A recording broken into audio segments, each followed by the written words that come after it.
Como prescrever treinos para alunos cardíacos?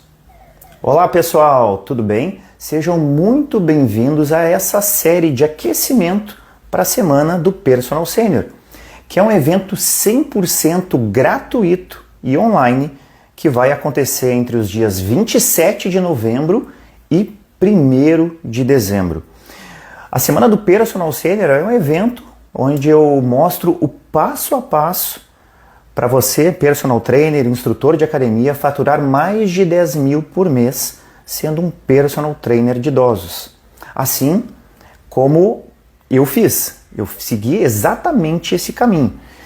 E, gente, vocês já podem se inscrever para esse evento gratuitamente. Basta vocês irem lá no link que está na bio e clicar nesse link. Esse link vai direcionar vocês a uma página de inscrição, onde vocês vão deixar o nome de vocês e o e-mail. Pronto, não precisa mais nada. Vocês já vão estar dentro do nosso evento, tá? Então, gente, para quem não me conhece, muito prazer. Eu sou o Guilherme, sou formado em Educação Física, personal trainer há mais de 17 anos, sou formado pela Universidade Federal do Rio Grande do Sul, tenho uma pós-graduação lá também em atendimento personalizado. E na PUC eu tenho uma outra pós-graduação que é em gerontologia. Também sou proprietário de uma academia há quase 10 anos aqui em Porto Alegre que trabalha com atendimento mais personalizado. Gente, nessa live aqui, nesse conteúdo de hoje, eu vou falar sobre treinamento para pessoas cardíacas, tá? Só que, gente, como esse assunto é muito extenso, tá? Eu vou dar uma prioridade aqui, eu vou escolher um tema, né? Uma das doenças cardiovasculares mais importantes, se não a mais importante, que é a hipertensão arterial, certo? E eu vou mostrar para vocês o porquê que eu escolhi essa doença. Então, para isso, eu vou trazer para vocês aqui uma matéria, tá? Que saiu agora em junho deste ano, no site G1, que é o site da Globo, tá? Só para vocês terem uma ideia, trouxe uma reportagem aqui, uma coisa mais informal, mas só para vocês terem uma ideia da incidência da hipertensão aqui no nosso país. Olha o que essa matéria diz. Ela fala o seguinte: silenciosa, perigosa e sem cura. A hipertensão. Em 10 anos, quase 300 mil pessoas perderam a vida para a doença que tem tratamento. Olha os números agora. Em 2011, foram 23.233 mortes por hipertensão, tá? 23 mil. Agora, em 2021, esse número subiu para 39.964. Isso aqui representa um aumento de 72% no número de mortes. Isso em função da hipertensão. E ele fala o seguinte ainda, ó, o cenário é preocupante porque, primeiro, é a doença crônica mais comum entre os brasileiros, tá? Então estima-se que 38 milhões tenham pressão alta, ou seja, são desses 38 milhões, 32% são adultos, tá? Agora, olhem só, pessoas idosas, a situação, claro, é ainda mais crítica. Em torno de 60% dos idosos têm hipertensão. E como a população idosa no Brasil está crescendo e vai crescer ainda mais, então, claro que a incidência dessa doença também vai aumentar. Gente, olha só o que ele diz ainda, ó, apenas 10% dos hipertensos apresentam sinais da doença. Lembra que a primeira palavra que eles usaram lá na matéria, silenciosa, né? Então, as pessoas não apresentam os sinais da doença, né? Ela é assintomática. E é então, portanto, a doença crônica mais comum entre os brasileiros. Por isso que eu vou falar um pouquinho mais dela hoje, tá? Então, gente, eu estou trazendo isso porque a possibilidade de vocês atenderem e trabalharem com um aluno idoso que seja hipertenso é muito grande, é muito grande. E a partir disso, a gente deve saber como se comportar, né? Como lidar com pessoas que estão nessa situação, tá? E eu queria saber de vocês, atualmente, como é que vocês fazem quando vocês recebem um aluno idoso que seja hipertenso? Que tipo de treino que vocês fazem com ele? Vocês priorizam treino aeróbio? Treino resistido? Treino combinado? Né? Mas e aí, se faz treino combinado, vocês começam com qual? Com aeróbio ou com treino resistido? E qual a intensidade do treino, né, que vocês trabalham com os alunos de vocês? Qual a carga? Então são estas perguntas que eu quero responder para vocês aqui nesse vídeo de hoje, tá? Como eu disse, eu não tenho tanto tempo de live assim, não consigo me aprofundar tanto, mas eu quero trazer e vou trazer informações que são fundamentais para vocês terem segurança, tá? E além de segurança, prescrever um treino que seja eficaz para o aluno. Não adianta simplesmente pensar na segurança e a gente não conseguir progredir em relação à situação. A gente tem que melhorar a condição dos nossos alunos, tá? E são estas respostas, né, que vocês vão ter a partir desse vídeo aqui, que vocês então vão conseguir prescrever de maneira mais segura para os alunos. E é também, gente, através dessas informações aqui, é que vocês vão conseguir apresentar o diferencial de vocês em relação a outros profissionais. Há outros profissionais que daqui a pouco apenas passam um treino padrão para idosos, né? Então é aqui que a gente separa, né, o homem dos meninos, e nem a gente fala.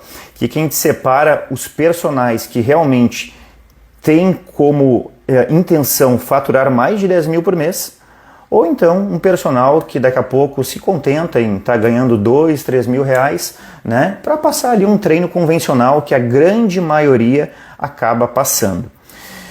Só, gente, antes de entrar no mérito da questão e falar diretamente de prescrição de treino, e isso eu acho mais importante para essa aula aqui de hoje, eu sou obrigado, né, a passar por alguns conceitos rápidos aqui, só para lembrar vocês. Então, gente, lembrando, né, da questão da pressão arterial, a pressão que o sangue exerce sobre as paredes das artérias. Para a gente entender de uma maneira mais simples, a gente pode fazer uma analogia com uma mangueira que esteja vazia, murcha, né? E aí no momento que a gente abre uma torneira, por exemplo, a água que entra nessa mangueira, ela acaba gerando uma pressão, né? E claro, as paredes elas ficam mais distendidas. Porém, gente, a mangueira ela tem uma saída para a água, né? Então, por mais que a gente abra a torneira e aumente a intensidade, não vai ter uma pressão muito alta no interior dessa mangueira, certo? Agora, vamos pensar no nosso corpo, né? O sistema circulatório, ele é fechado. Então, quando a pressão dentro dos vasos ela fica elevada, a reação do nosso organismo é expandir, né, os vasos sanguíneos, tá? Para, claro, se adaptar ao volume de sangue que está vindo, né, circulante. Então, gente, quando a pessoa é hipertensa, essa pressão sobre as artérias ela é tão grande que ela acaba danificando as paredes das artérias, né? E assim elas vão ficando mais rígidas e também mais estreitas. Vamos lembrar também que a gente tem a pressão arterial sistólica e a diastólica, né? Então, a sistólica, conhecida aquela como a pressão máxima, se refere à pressão do sangue no momento que o coração ele está se contraindo, tá? Para impulsionar o sangue. E, gente, a pressão diastólica já é o contrário, né? Acontece quando os músculos do coração eles já estão mais relaxados para que o sangue, então, retorne. Classificação de hipertensão. Quando é que eu vou considerar que a pessoa é hipertensa? Quando a pressão arterial dela estiver acima de 139 milímetros de mercúrio por 89, tá? Então, acima destes valores é considerado hipertensão arterial. Beleza? Tudo bem? Gente, como é que eu faço para medir a pressão arterial? Puxa, parece uma coisa simples, né? Isso eu já vi 1000 vezes. Eu também. E aí eu vejo seguido, gente, com muita frequência ainda em academia, em estúdio, até no meu estúdio aqui de vez em quando eu tenho que chamar a atenção dos professores em relação à medida da pressão arterial. Como é que a gente pode fazer? Quais são as recomendações para a gente diminuir as possibilidades de erro? Vou mostrar para vocês. Vou pegar aqui o meu aparelho. Ó, eu uso um aparelho digital, tá? Da Onron, que é uma marca conhecida. E esse aparelho aqui, gente, inclusive eu fiz, antes de comprar ele, eu fiz uma pesquisa na internet para ver quais são os melhores aparelhos do ano. Todo ano tem isso, tá? E esse aqui foi considerado um dos melhores. É uma boa aquisição, tá? Para quem não tem. Então, quais são as recomendações? É recomendado, inclusive pela empresa, quando tu compra o aparelho, vem um manual junto informando como deve ser feito, tá? E aí o recomendável é que a gente verifique a pressão arterial do nosso aluno quando ele estiver sentado. Então a gente senta o nosso aluno, se ele acabou de chegar na academia, deixa ele um tempinho parado ali, uns 5 minutinhos, e aí depois a gente vai avaliar. Então o aluno sentou, ele não pode cruzar as pernas, tá?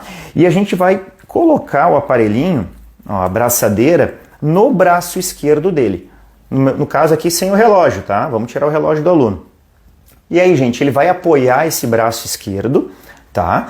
E a gente vai colocar... eu não vou colocar a braçadeira aqui, mas eu vou mostrar para vocês que tem uma indicação aqui, ó. Ó, não sei se vocês vão conseguir enxergar. Ó, tem uma setinha aqui indicando aonde que deve ficar a posição da braçadeira, tá? Olha só, coloquei a braçadeira, eu devo colocar ela 2 centímetros acima da articulação, tá? Aquela setinha apontada para baixo, para que o tubo de ar ele fique alinhado com a minha mão. Então a gente deixa a palma da mão para cima, o cotovelo um pouquinho flexionado para a mão ficar na altura do coração, certo? Essa é a recomendação, tá? E aí, claro, durante a avaliação ali, a verificação da pressão, o aluno ele não pode se mexer, não pode estar falando, tá? E, gente, tem uma situação importante aqui. Normalmente, a gente tem que fazer essa verificação 3 vezes, tá? Porque na primeira sempre vai dar mais alto. Então, ainda mais quando o aluno vem correndo, vem com pressa na academia, a gente faz uma vez, repete, faz uma terceira e ele já se acalma, tá? Então, daqui a pouco, se vocês medirem uma vez e der lá em cima, relaxa um pouquinho mais o aluno, vê mais uma vez a pressão, tá? É importante, gente, lembrar que a verificação de dados vitais, principalmente da pressão arterial, é um ponto fundamental, né, para a gente ver todo dia antes de começar a aula com o aluno que é hipertenso, tá? Eu tenho uma rotina diária de treino, que é padrão da Ativa Clube, a gente criou isso, eu e o Lucas, tá? Então, na nossa rotina diária de treino, a gente sempre coloca como primeiro passo da aula uma conversa com o aluno inicial, uma anamnese para saber como é que ele está, como é que passou a noite, se está com a medicação em dia, e a gente vai aí assim para verificação de dados vitais. E aí sempre tem a verificação da pressão arterial, tá? E é independente se o aluno tem hipertensão ou não, a gente sempre faz isso. Vê a saturação também, e aí sim a gente vai para a parte prática, tá? E, gente, com isso, o que acontece? Eu vou registrando esses dados, tá? Então, toda vez que o meu aluno vem na aula, eu registro os dados vitais dele. E tem uma tabelinha, eu vou anotando, tá? Chega no final do mês, eu tenho ali todo o histórico dele no mês. E aí, o que eu faço? Eu pego isso e entrego para o meu aluno. O que o meu aluno normalmente faz? Leva no médico dele. Então, o que eu quero dizer com isso? O assunto é hipertensão, mas eu já estou dando para vocês aqui um spoiler de uma questão de marketing. Porque no momento que o meu aluno leva isso para o médico geriatra dele, o médico geriatra olha, poxa, mas que interessante, né? É bem dedicado esse personal que tu tens aqui. E aí, claro, eu não entrego apenas a folha com os números ali da hipertensão. Embaixo eu tenho, né, os meus dados. Guilherme Hesseldil, personal sênior, especializado, bababá, tem o meu contato, e aí o médico fica com aquela folha com ele, né, com aquelas informações. O que vai acontecer se um dia ele precisar que um paciente dele seja atendido por um personal trainer? Ele tem já uma indicação, né, de um profissional que se preocupa e trabalha de maneira séria com os alunos idosos que ele tem, certo? Tá aí uma dica de marketing, viu? Bom, vamos lá então. Vamos lá partir agora para questão de treinamento, tá? E eu vou começar falando para vocês quais são as recomendações da Sociedade Brasileira de Cardiologia, as diretrizes. Vou falar para vocês aqui, depois que eu falar eu comento em cima, vou dizer o que eu acho, qual é a minha opinião sobre ela, tá? Gente, prescrição de treino, tá? Primeira coisa que eu penso e tento passar para os meus alunos é de que o exercício físico, o meu trabalho com ele é como se fosse um tratamento, e não deixa de ser, tá? Então eu tento botar na cabeça do meu aluno que cada treino que ele faz comigo é a medicação que ele tem que tomar, tá? Então tem uma dosagem específica, ou seja, se daqui a pouco ele fizer tomar uma dosagem, entre aspas, muito grande, a gente não vai chegar, né, no objetivo que a gente quer. Se a dosagem for baixa, também não vai, tá? Se ele não tomar o medicamento, né, se ele não fizer o treinamento, também ele não vai ter melhores resultados, tá? Então eu sempre tento botar isso na cabeça do meu aluno, da importância que o meu trabalho tem para ele. E isso já me valoriza mais também, tá? Em relação ao que diz a Sociedade Brasileira de Cardiologia, ela diz o seguinte, que a prescrição de treino, eles dizem que o exercício combinado é uma excelente estratégia para alunos hipertensos, tá? Porém, o exercício aeróbio é aquele que apresenta melhores resultados quando diz respeito à redução de pressão arterial, tá? Gente, realmente existem diversos estudos que mostram que o treino aeróbio é aquele que apresenta melhores resultados, né, em relação à diminuição da pressão. Porém, a gente tem que pensar também que o treino resistido ele é fundamental para pessoas idosas. E normalmente quando a gente vai trabalhar com pessoas idosas, dificilmente eles têm apenas uma doença. É difícil pegar um idoso que tenha só hipertensão. Ele tem outras doenças também, tá? Até tem um professor meu da pós-graduação em gerontologia que ele falava que a população idosa tem em média 7 doenças. Só que muitos não sabem disso porque a maioria delas são assintomáticas, sabe? Então, gente, a importância do treinamento resistido nesse caso é muito grande quando a gente pensa, por exemplo, na funcionalidade dessas pessoas, né? A gente trabalhar a questão de força muscular, de flexibilidade, de equilíbrio, tudo isso é importante para o aluno idoso. E vamos pensar também que quando a gente faz um trabalho de força, um treinamento de força, a gente está procurando, além do aumento de força, o aumento da musculatura, deixar o idoso mais forte. Com isso tem aumento de volume muscular, tem aumento também do volume mitocondrial. E vamos lembrar que essa organela, ela se utiliza de glicose para gerar energia, né? E um dos fatores de risco para a hipertensão é justamente sobrepeso, é acúmulo de gordura. Então é fundamental também o treinamento resistido nesse aspecto. Vamos lembrar uma outra situação aqui? Normalmente a gente faz a prescrição de treino, aí o treino aeróbio, através da frequência cardíaca do nosso aluno. Porém, quando a gente está trabalhando com hipertensos, tem uma situação, uma particularidade, porque tem muita gente que toma beta-bloqueador. E aí o beta-bloqueador, ele diminui a frequência cardíaca. Então, nesse caso, não é interessante a gente prescrever o treino através da frequência cardíaca do aluno, né? Então, vamos trabalhar com a percepção subjetiva de esforço. E aí a gente tem escala de Omni, por exemplo, eu gosto de usar ela, que é muito parecida com a escala de Borg, aquela que é adaptada, tá? E existe até uma fórmula na literatura que adapta, né, faz uma adaptação da frequência cardíaca para as pessoas que usam beta-bloqueador, tá? Mas o ideal é que a gente saiba de maneira real qual é a frequência cardíaca máxima do nosso aluno. Esse é o cenário ideal, mas para isso, claro, o aluno tem que passar por um teste de esteira no laboratório, tá? Vamos lá, em relação ao treinamento aeróbico, então, quais são as recomendações, quais são as diretrizes, tá? A Sociedade Brasileira de Cardiologia diz que a frequência tem que ser de pelo menos 3 vezes na semana. O ideal é que sejam 5.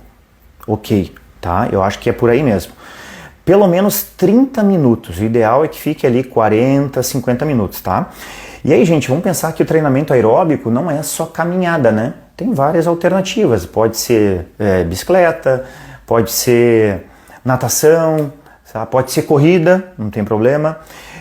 Para pessoas que são mais fragilizadas, existe até dança sentada em cadeira. Tudo isso é trabalho aeróbico, tá? A intensidade, a Sociedade Brasileira de Cardiologia diz que tem que ser moderada essa intensidade. E olha o que eles falam. Moderada, definida por maior intensidade, conseguindo conversar. Ou seja, o aluno está ali fazendo o seu treinamento ali na esteira e se ele conseguir conversar, é sinal que a intensidade está moderada. Se ele começar a ficar ofegante, é sinal que a intensidade já aumentou. Então a gente tem que diminuir o ritmo, tá? A indicação é que esse trabalho aeróbio, então, seja diário, aproximadamente ali 30, 40, chegando até de repente a 50 minutos. E a zona-alvo de treino, aí, gente, olha só, de 40% a 80% da frequência cardíaca máxima. Mas prestem atenção nessa margem que tem, é uma margem enorme, né? Poxa, mas 40% a 80%? Por que isso? Porque isso vai depender do nível de capacidade funcional desse idoso, tá? Então, idosos que são dependentes e frágeis, por exemplo, eles não vão conseguir trabalhar com uma intensidade tão alta, né? Então, como eu falei, daqui a pouco vão precisar fazer uma modalidade diferenciada, como a dança, como daqui a pouco uma caminhada orientada e o personal acompanhando, né? Mas é claro que é importante incentivar essa pessoa, né, a fazer esse tipo de exercício, tá? Outra coisa, gente, para aqueles idosos que já são independentes, que já são acostumados com exercícios, aí sim a gente pode já trabalhar com uma exigência maior, tá? Vou dizer para vocês ali, 70, 75% da capacidade desse aluno é o ideal, tá? Com uma frequência de pelo menos 3 vezes na semana, o ideal é que seja 5. Lembrando, gente, quando a gente a gente tem que verificar sempre a frequência cardíaca desse aluno, né? No momento que a gente está prescrevendo um treino aeróbio para ele, a gente tem que ter esse controle. Eu faço através de monitor cardíaco, tenho o relógio aqui, mas se vocês não tiverem, a gente pode fazer também de maneira manual, tá? E vou lembrar para vocês de alguns detalhes também, mesmo que vocês já ouviram falar 1000 vezes, mas sempre é bom lembrar. No momento da gente ver a frequência cardíaca do aluno, lembrar que a gente coloca os 2 dedos, né, perto da região aqui, ó, do punho, no lado onde está o dedão, né, o radial. E, gente, a gente não pode pressionar. A gente tem que apenas colocar os dedos acima dessa região, tá? Senão vai dar alteração. Outra coisa, quando a gente estiver fazendo essa verificação de pressão arterial no aluno, ele não pode estar se movimentando, tá? Então, uma dica que eu dou, quando o aluno está fazendo uma esteira, o que a gente faz? Primeiro, a gente não pode também simplesmente desligar a esteira de uma vez só. A gente tem que ir diminuindo a velocidade, diminuindo, até a gente desligar. Aí a gente vai verificar a frequência cardíaca, tá? Outra coisa é, claro, a gente não verificar a frequência cardíaca com o polegar, porque ele tem uma pulsação própria, tá? Então, só para lembrar aí alguns detalhezinhos.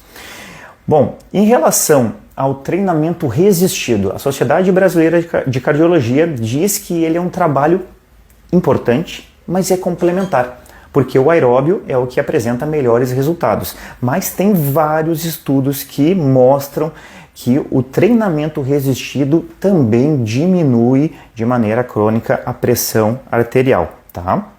Mas vamos lá. Recomendações aqui, então, da Sociedade Brasileira é de 2 a 3 vezes na semana, tá? E aí, uma seleção de 8 a 10 exercícios para os principais grupos musculares, tá? Dando prioridade para execução unilateral quando possível, tá? Gente, por que isso? Porque, né, os exercícios uniarticulares eles tendem a ser menos exigentes para todo o sistema cardiovascular, tá? Tem menos oclusão, enfim. Então, volume e intensidade, 1 a 3 séries de 10 a 15 repetições, até a fadiga moderada. Então, o que eles querem dizer com moderada? Quando o aluno daqui a pouco começa a diminuir a velocidade do movimento, é o momento que ele deve parar. Tá? A recomendação é que ele não faça até a falha concêntrica, porque assim ele vai se tensionar e ele vai aumentar a pressão arterial dele. Tá? Outro ponto importante, e isso aqui realmente é importante, vou mostrar em outro estudo também, são pausas mais longas, intervalos mais longos. Tá? Algumas observações também que eles colocam, essa aqui também é clássica, tá? De não realizar o treinamento com o aluno quando ele estiver com uma pressão, quando ele chegar na academia com uma pressão de 16 por 10 ou acima disso. Então o aluno chegou lá na academia, né? A primeira coisa que a gente vai fazer é conversar com o aluno, ver como é que ele está se sentindo, vamos ver os dados vitais. Colocou o aparelhinho lá, a primeira deu lá em cima. Fiz a segunda, fiz a terceira, ele está com 16 por 10. A recomendação é que essa pessoa não treine. Vou falar daqui a pouquinho alguma coisa que pode mudar isso, tá? Esperem aí. Muito bem, essas são as diretrizes, tá? Isso aqui, gente, essas diretrizes aqui é um caminho que a gente pode seguir. Ela nos dá segurança, dá uma margem aí, uma segurança para a gente trabalhar. Ok. Só que a gente tem que pensar também na progressão do treino, tá? E sair da zona de conforto do aluno para que ele consiga progredir em relação à condição dele. E isso se ele tiver condições para isso, tá? Então, isso depende das possibilidades do nosso aluno. Então, eu quero trazer aqui outras informações para vocês que vão ser fundamentais e vão ajudar muito na prescrição de idosos hipertensos. Olhem só. Vocês viram aí que eu trouxe então informações, as diretrizes da Sociedade Brasileira, tá? E ele fala em treinamento aeróbio, resistido e combinado, tá? Gente, existe também o treinamento isométrico. E se a gente for lembrar, eu sempre escutei falar durante todos esses anos aí que não se deve fazer treinamento isométrico com hipertensos, porque ele eleva demais a pressão arterial. Ok, né? Porém, eu vou mostrar para vocês agora que tem estudos de 2018 que analisaram o efeito vascular, né, do treinamento isométrico em hipertensos usando um dinamômetro. Você sabe o que é um dinamômetro? Gente, eu tenho o dinamômetro aqui e eu acabei emprestando para um colega para ele avaliar o aluno dele. E eu esqueci de pegar, que erro, peço desculpa para vocês. Mas eu vou fazer algumas publicações depois nos stories, enfim, no feed, e eu vou colocar para vocês o dinamômetro que eu utilizo aqui, tá? Esse dinamômetro, gente, eu comprei, ele sai assim, ó, no máximo R$150. Se vocês têm alunos hipertensos, se vocês trabalham com hipertensos, tenham um dinamômetro. Só isso que eu falo para vocês. Eu, inclusive, eu estou comprando mais dinamômetro para dar para os meus alunos. Isso é uma outra história. Tem uma aula que eu falo sobre investimento do personal trainer. Vale a pena fazer alguns investimentos. E esse é um que eu faço, e faço não só por mim, mas para os meus alunos também. E claro que com isso eu valorizo ainda mais o meu trabalho. Porque o aluno vai pensar, poxa, mas o cara está investindo, está gastando o dinheiro dele comigo, me dando uma coisa que vai me ajudar. E aí vocês acham que esse aluno vai me abandonar algum dia? Nem pensar. Mas isso é um assunto para uma outra aula, tá? O que eu quero dizer com o dinamômetro? Qual a importância dele? São os estudos que eu vou mostrar para vocês agora aqui. Olhem só. Gente, esses estudos realizados com dinamômetro O dinamômetro, ele permite que a gente faça o exercício de preensão manual, sabe? Como se fosse apertar uma bolinha, tá? É esse estímulo que ele realiza. Eles apresentaram, tá, diminuições drásticas e consideráveis de maneira aguda e crônica na pressão arterial. Olhem essa informação, aguda e crônica. E eles usaram 2 protocolos. Os protocolos eu vou mostrar para vocês agora, vou falar para vocês, fiquem bem atentos, se for possível, anotem aí, que isso aqui, gente, é um diferencial. Tem pouca gente que sabe disso. Eu desconheço personagens que trabalham aqui comigo que tem dinamômetro. E como vocês viram, é um aparelho barato, é fácil de usar. No momento que vocês utilizam isso aqui com os alunos de vocês, vocês podem diminuir a pressão arterial dos alunos hipertensos de vocês. Olha que diferencial, que valor que vocês vão entregar para os alunos de vocês. Vamos lá, vamos voltar aqui. Como é que eram esses protocolos então? Olha só. Primeira coisa que a gente deve fazer é avaliar a contração máxima voluntária dessa pessoa, a capacidade máxima de fazer força no dinamômetro. Então ele vai fazer um teste de preensão manual e a gente vai ver quanto que ele conseguiu de força máxima. Vou dar um exemplo para vocês para ficar fácil, tá? Vamos supor que o meu aluno tenha conseguido fazer 30 quilos de força máxima, tá? Vamos usar esse número. E aí, gente, como é que é o protocolo?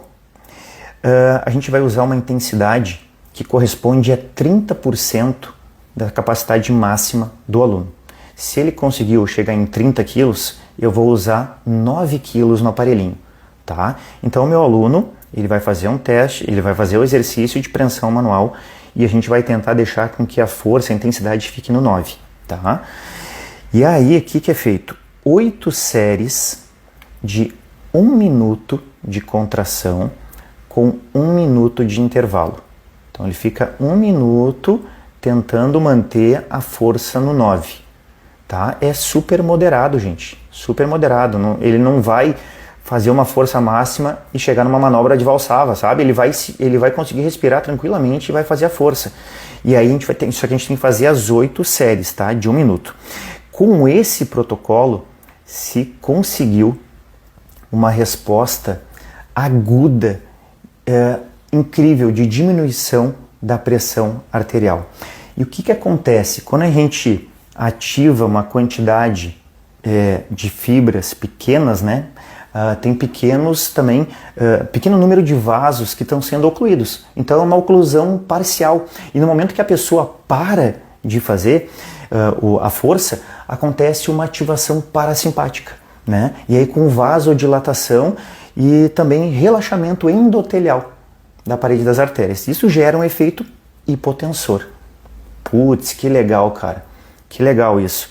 Lembra que eu falei para vocês antes das recomendações da Sociedade Brasileira, que eles recomendam que se um aluno chegar com uma pressão de 16/10, ele não pode treinar? Lembra que eu falei disso? O que acontece se esse aluno chegar lá, eu verificar que ele está com essa pressão e eu aplicar esse protocolo de preensão palmar com o meu aluno? Se o estudo me diz que eu tenho uma redução drástica da pressão arterial, eu vou conseguir reduzir a pressão arterial do meu aluno na aula. Então, ao invés de mandar ele para casa e ir embora, não, eu vou deixar ele na academia. Então, ele estava lá com 16/10 e com o exercício que eu fiz, usando o dinamômetro, eu consegui baixar para 14. 14/9. E aí esse aluno vai poder treinar. Gente, isso é sensacional. Quer mais? Olha só, tem um segundo protocolo. Esse estudo, aí foram utilizados 12 semanas, tá? 12 semanas desse protocolo. As pessoas faziam o treinamento 3 vezes por semana, tá? 4 séries, mesma coisa, usando dinamômetro, tá? 30% da intensidade, 9 quilos. 4 séries.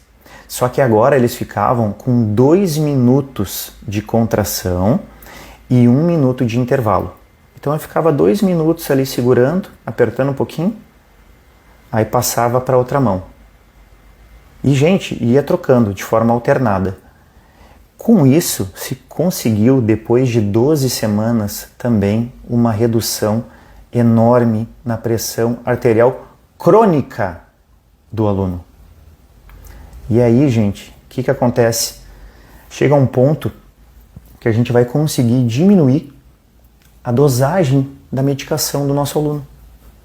Vocês conseguem entender qual é a importância disso para um aluno que vem buscar um personal trainer, investe para conseguir melhores resultados? Isso é entregar resultado. Não é simplesmente chegar numa academia, escolher alguns exercícios e mandar o aluno fazer. Não. É por isso que a gente tem que ir atrás das informações. A gente tem que se atualizar para poder entregar realmente o que o aluno precisa.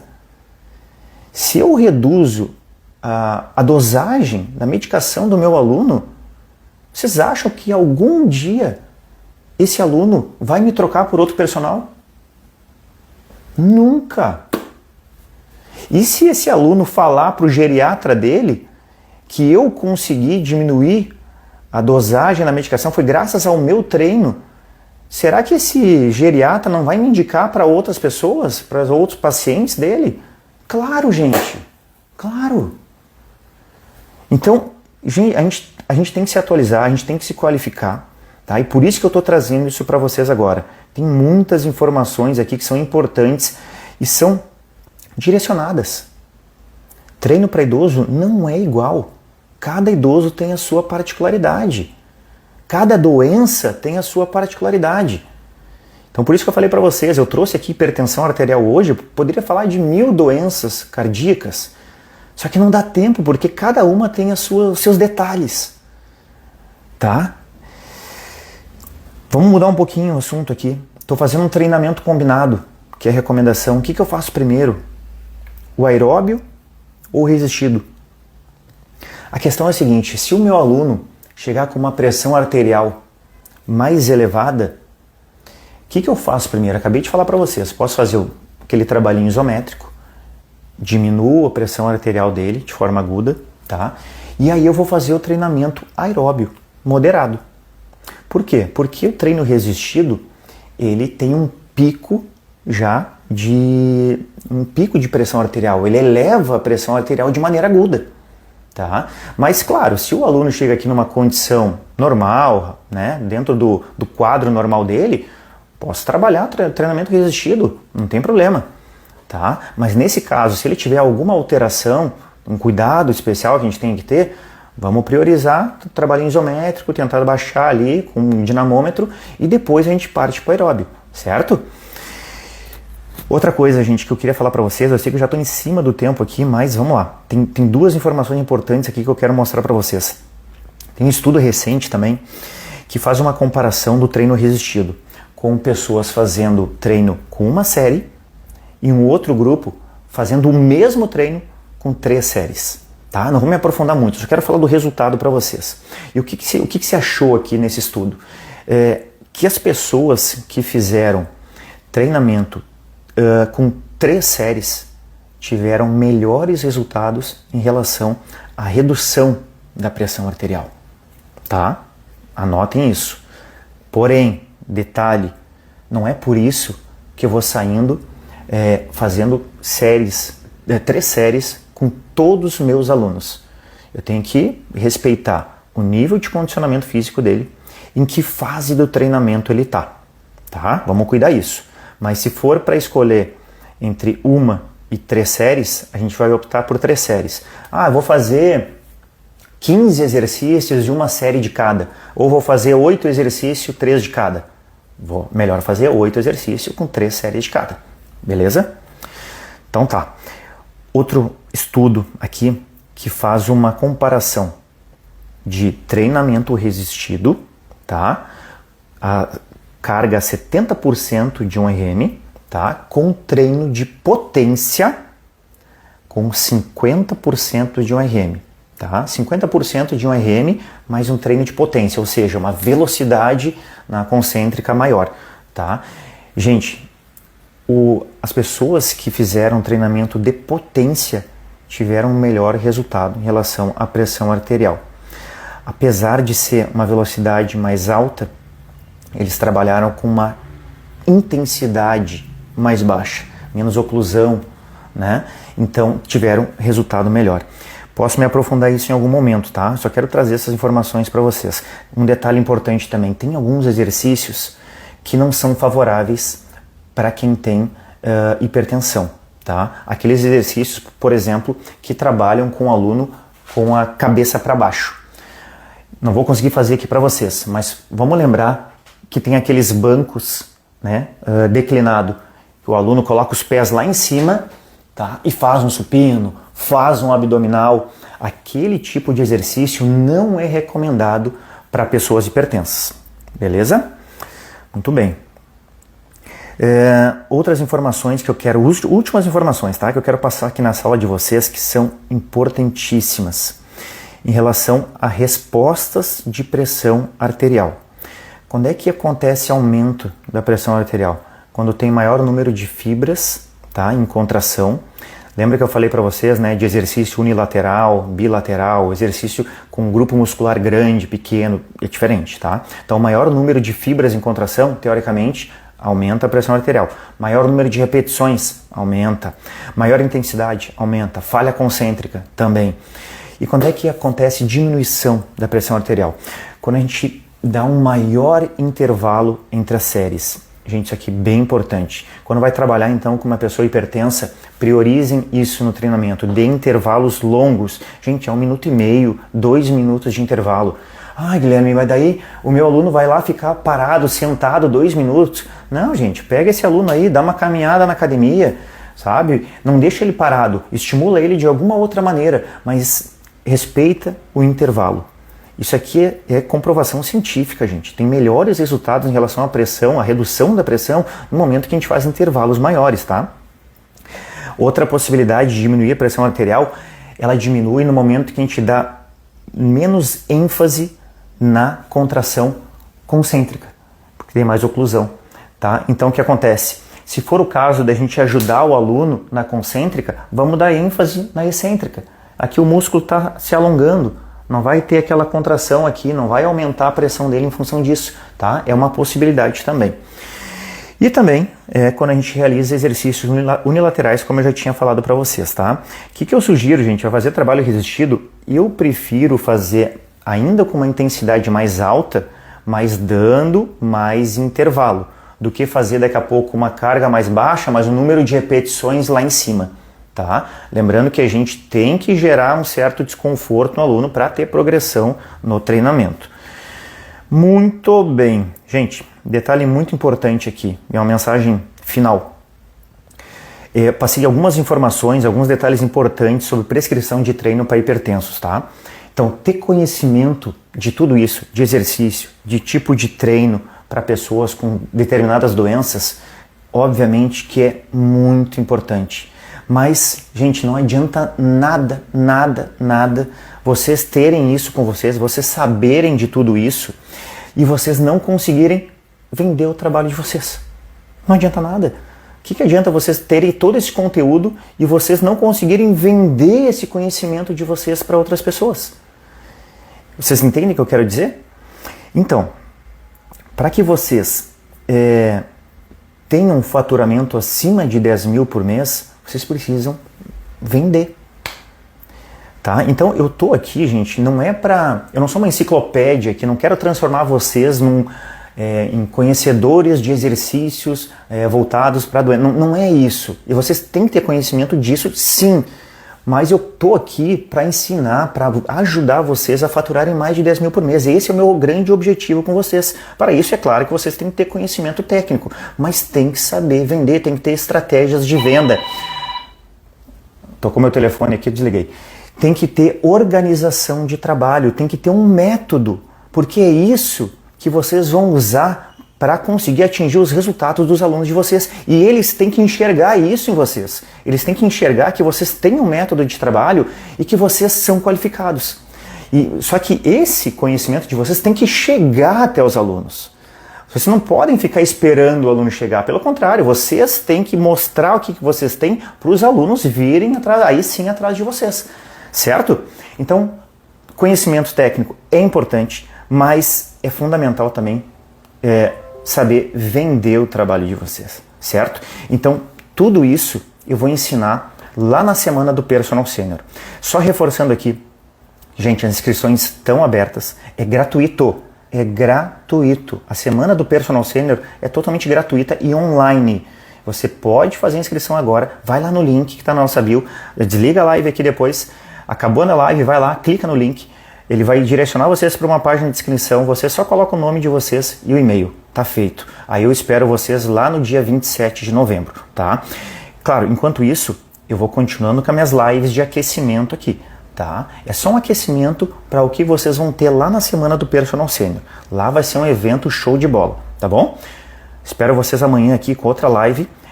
Nos stories eu vou colocar qual vai ser o horário da live de amanhã, tá bom?